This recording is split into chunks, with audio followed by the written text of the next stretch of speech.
Klassik, elegance, avangard nima farqlari bor? Oddiy qilib aytganda, klassik eng bazaviy Mercedes, elegance sal qimmatroq, avangard eng qimmati deyishadi. Bu to'g'rimi?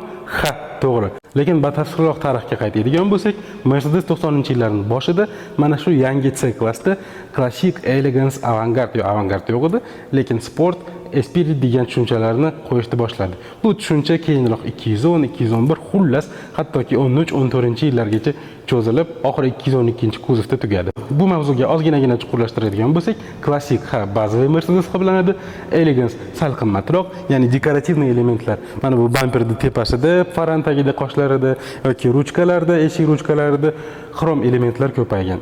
Aslida o'zini qanaqadir elegance nomiga mos stilistika bor. Avangardda ham xuddi shunaqa va clearance sal pastroq deyishadi. Batafsilroq ayniqsa salondagi farqlarini mana bu yerda qoldiraman. Sizchi bu farqlarni bilarmidingiz yoki endi eshitdingizmi? Aynan sizning fikrlaringizni izohlarda kutib qolaman. Yana ko'rishguncha, xayr.